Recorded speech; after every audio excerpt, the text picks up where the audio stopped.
साथियों, कुछ लोगों को लग सकता है कि 2047 तो अभी बहुत दूर है, इसके लिए अभी क्या काम करना, लेकिन उस सोच से भी हमें बाहर निकलना है। विकसित भारत की इस यात्रा में हमें हर रोज नए लक्ष्य बनाने हैं, उसे प्राप्त करना है। वो दिन दूर नहीं जब भारत दुनिया की तीसरी सबसे बड़ी इकोनॉमी का लक्ष्य हासिल करेगा। बीते 10 वर्षों में देश ने 25 करोड़ लोगों को गरीबी से बाहर निकाला। जिस रफ्तार से हम चल रहे हैं, तो वो दिन भी दूर नहीं है जब पूरा भारत गरीबी से मुक्त होगा। गरीबों को शक्ति देने के लिए, गरीबों के सशक्तिकरण के लिए जितना काम हमारे कार्यकाल में हुआ है, हमारी सरकार के द्वारा हुआ है, इतना पहले कभी नहीं हुआ। गरीबों का सशक्तिकरण और गरीब ही गरीबी को परास्त करे, उस दिशा में हमने योजनाओं को आकार दिया। और मुझे मेरे देश के गरीबों पर भरोसा है, उनके सामर्थ्य में भरोसा है। अगर अवसर मिल जाए ना, तो वो हर चुनौतियों को पार कर सकता है। भारत में सामर्थ्य की कमी नहीं है, संसाधनों की कमी नहीं है। हमारे सामने एक बहुत बड़ा और रियल बैरियर रहा है गरीबी का। गरीबी को स्लोगन से नहीं, सॉल्यूशन से ही लड़ा जा सकता है। गरीबी को नारे से नहीं, नीति और नीयत से ही हराया जा सकता है। हमारे यहाँ पहले की सरकारों की जो सोच रही, उसने देश के गरीब को सामाजिक और आर्थिक रूप से आगे नहीं बढ़ने दिया। मैं मानता हूं, गरीब में खुद इतना सामर्थ्य होता है कि वो गरीबी से लड़ सके और उस लड़ाई में जीत सके। हमें उसे सपोर्ट करना होता है, उसे मूलभूत सुविधाएं देनी होती है, उसे एम्पावर करना होता है। इसलिए हमारी सरकार ने इन बाधाओं को तोड़ने के लिए गरीब को एम्पावर करके उस काम को हमने सर्वोच्च प्राथमिकता के रूप में लिया। हमने न सिर्फ लोगों का जीवन बदला, बल्कि गरीबों को गरीबी से उबरने में मदद भी की। इसके परिणाम आज देश स्पष्ट देख रहा है। हमारे देश का मजदूर एक जगह पे काम करता है, 1-2 साल के बाद नौकरी बदलता है, ईपीएफ में उसका पैसा कटता है, लेकिन पैसा ट्रांसफर नहीं होता था। और आपको हैरानी होगी, जब मैं सरकार में आया, मेरे देश के मजदूरों के 27,000 करोड़ रुपया ईपीएफ में पड़े थे। कोई गरीब मजदूर लेने वाला नहीं था, क्योंकि उसको इस ट्रैकिंग पद्धति नहीं थी। हमने इस समस्या का समाधान करने के लिए एक यूनिवर्सल अकाउंट नंबर दिया हमारे मजदूरों को, और उसके कारण अब उसके पैसे वो जहां जाएगा, ईपीएफ का फंड ट्रांसफर होगा। मजदूर जब रिटायर्ड होगा तो उसके रुपये उसके हाथ जाएंगे, किसी सरकारी खजाने में सड़ते नहीं पड़े रहेंगे। उस काम को हमने किया है। मैंने किसान, नौजवान, नारी शक्ति और गरीब, इन्हें विकसित भारत का मजबूत स्तंभ माना है। अपने तीसरे कार्यकाल की शुरुआत मैंने इन्हीं के सशक्तिकरण से की है। सरकार बनते ही सबसे पहला फैसला किसान और गरीब परिवारों से जुड़ा फैसला लिया गया है। देश भर में गरीब परिवारों के लिए 3 करोड़ नए घर बनाने हो या फिर पीएम किसान सम्मान निधि को आगे बढ़ाना हो, ये फैसले करोड़ों करोड़ों लोगों की मदद करेंगे।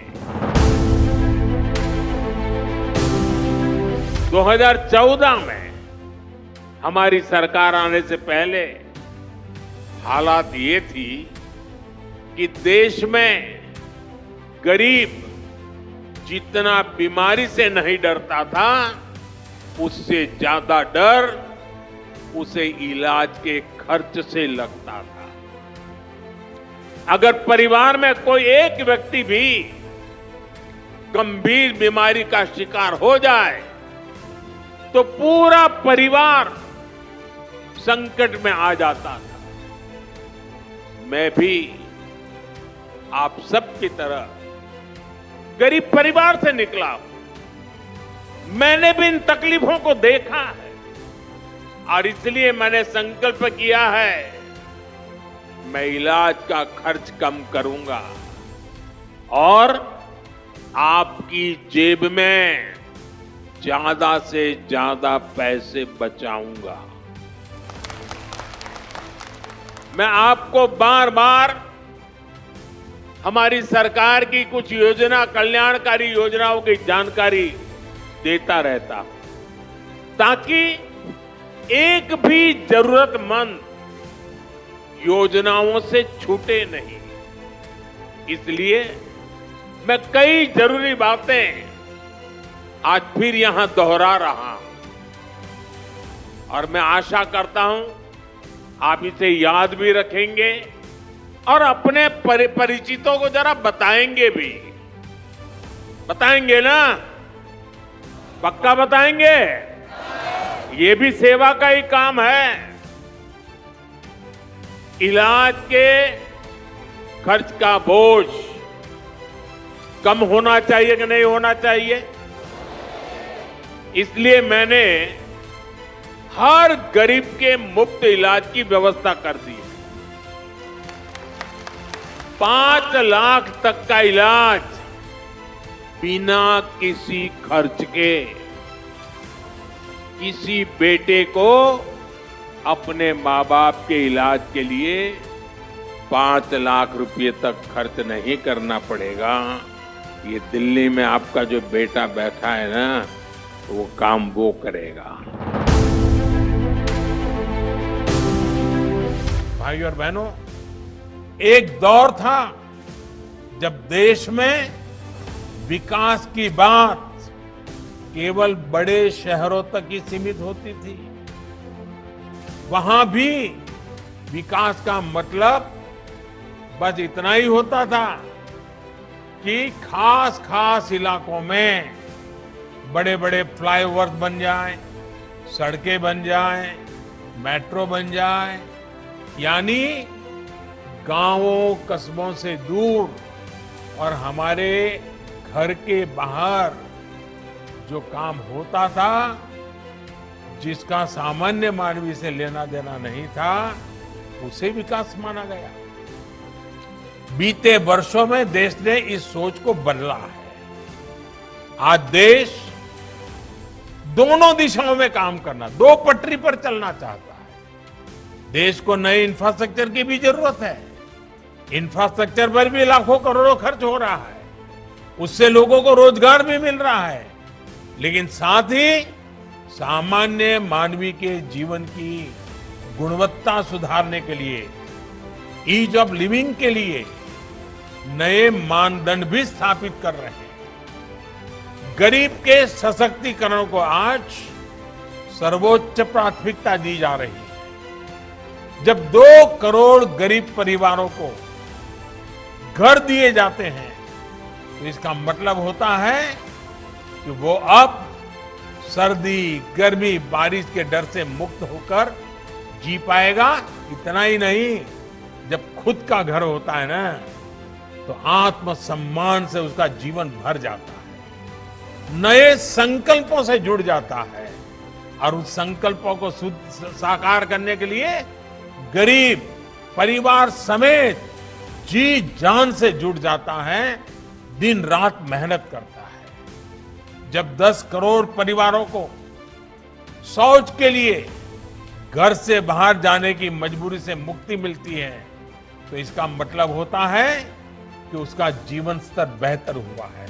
वो पहले सोचता था कि सुखी परिवारों के घर में ही टॉयलेट होता है, शौचालय उन्हीं के घर में होता है। गरीब को तो बेचारे को अंधेरे का इंतजार करना पड़ता है, खुले में जाना पड़ता है। लेकिन जब गरीब को शौचालय मिलता है तो वो अमीर की बराबरी में अपने आप को देखता है, एक नया विश्वास पैदा होता है। इसी तरह जब देश का गरीब जनधन खाते के जरिए बैंकिंग व्यवस्था से जुड़ता है, मोबाइल बैंकिंग गरीब के भी हाथ में होती है, तो उसे ताकत मिलती है, उसे नए अवसर मिलते हैं। हमारे यहां कहा जाता है, सामर्थ्य मूलम सुखमेव लोके, अर्थात हमारे सामर्थ्य का आधार हमारे जीवन का सुख ही होता है। जैसे हम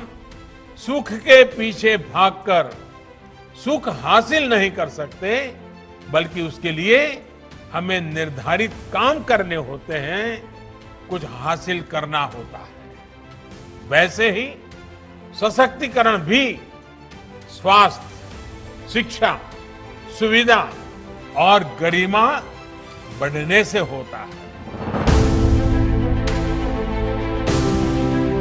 बीते दशक में पूरे देश में हमने गरीब को सशक्त करने के लिए मिशन मोड पर काम किया है।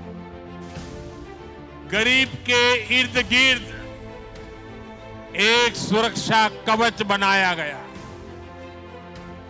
ताकि उसे किसी के सामने भी हाथ फैलाने की नौबत ना आए।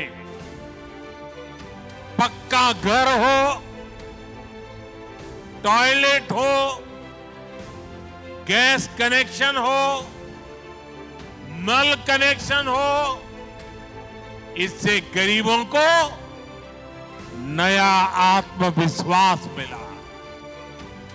इसके बाद हमने बीमा का एक सुरक्षा कवच गरीब परिवार को दिया। पहली बार करीब 60 करोड़ भारतीयों को 5 लाख रुपए तक का मुफ्त इलाज सुनिश्चित हुआ। लाइफ इंश्योरेंस और एक्सीडेंट इंश्योरेंस के बारे में तो गरीब परिवार पहले सोच ही नहीं पाता।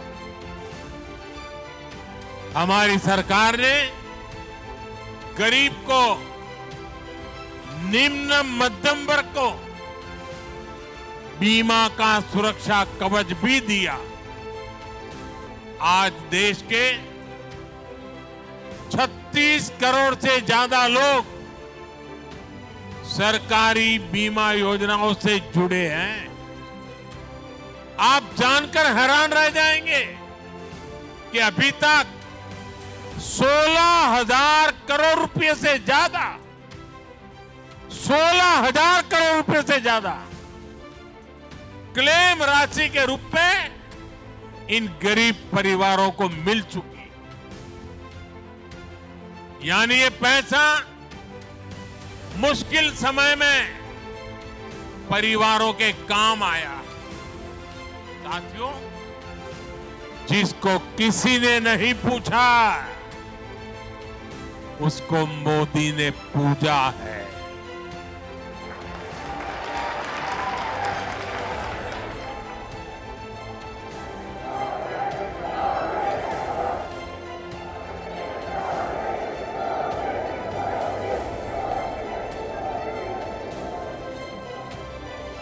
आप वो दिन याद करिए, गरीब को अपना कोई काम शुरू करना होता था तो उसको बैंक के दरवाजे तक भी घुसने नहीं दिया जाता। पैसे देने का तो सवाल ही नहीं था और बैंक वाले गरीब से गारंटी मांगते थे। अब गरीब गारंटी कहां से लाएगा? और गरीब को गारंटी कौन देगा? तो गरीब मां के बेटे ने तय कर लिया कि हर गरीब की गारंटी मोदी देगा।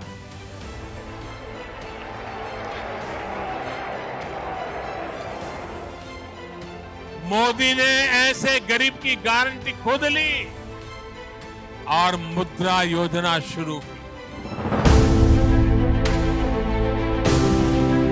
2012 में भारत में ग्रामीण गरीबी, रूरल पॉवर्टी, यानी गांवों में गरीबी करीब 26% थी, 26%।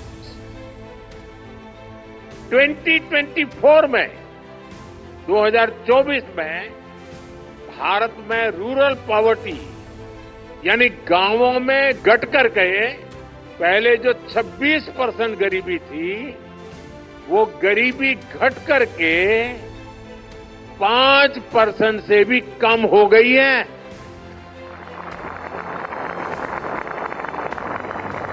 हमारे यहां कुछ लोग दशकों तक गरीबी हटाओ के नारे देते रहे। आपके गांव में जो 70-80 साल के लोग होंगे उनको पूछना, जब वो 15-20 साल के थे तब से सुनते आए हैं गरीबी हटाओ, 80 साल के हो गए।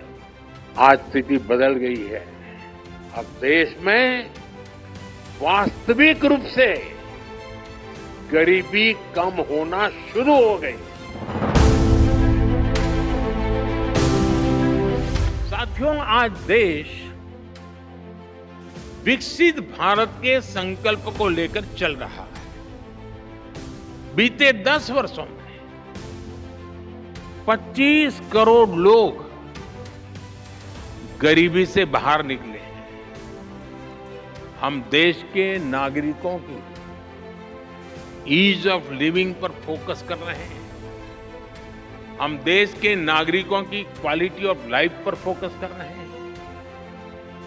साथियों, इंडस्ट्री 4.0 को ध्यान में रखते हुए हमारा बहुत अधिक फोकस स्किल डेवलपमेंट और एम्प्लॉयमेंट पर हमने केंद्रित किया है। आज देश के युवाओं में एक मिजाज बना है कि अपने दम पर कुछ करके दिखाना है। इसमें मुद्रा योजना हो, स्टार्टअप इंडिया अभियान हो, स्टैंड अप इंडिया हो, युवाओं की बहुत मदद कर रही है। मुद्रा योजना से मदद लेकर के 8 करोड़ से ज्यादा साथियों ने पहली बार कोई बिजनेस शुरू किया है। देश में आज करीब 1,40,000 स्टार्टअप्स हैं और इनमें लाखों युवा काम कर रहे हैं, नए नए साहस कर रहे हैं। इस बजट में भी जिस 2 लाख करोड़ रुपए के पीएम पैकेज की घोषणा हुई है, चारों तरफ उसकी वाहवाही हो रही है, खूब प्रशंसा हो रही है। इसका सीधा लाभ 4 करोड़ से अधिक युवाओं को मिलने का। ये पीएम पैकेज होलिस्टिक और कॉम्प्रिहेंसिव है।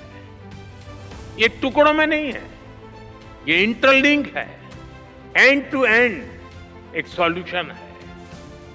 इसका विजन स्पष्ट है। भारत की मैन पावर ग्लोबली कॉम्पिटिटिव हो, भारत का प्रोडक्ट ग्लोबली कॉम्पिटिटिव हो और सिर्फ क्वालिटी नहीं बल्कि वैल्यू की दृष्टि से भी वो कॉम्पिटिटिव हो। हमारे युवाओं की स्किल बढ़े, उनका एक्सपोजर बढ़े, उन्हें आसानी से रोजगार मिले, इसके लिए हम इंटर्नशिप स्कीम लेकर आए। एम्प्लॉयमेंट जनरेशन करने वाले आप जैसे जो लोग हैं उनको लार्ज स्केल पर इंसेंटिव मिले, इसका भी हमने ध्यान रखा है। इसलिए ही सरकार ने ईपीएफओ कंट्रीब्यूशन में इंसेंटिव की घोषणा की।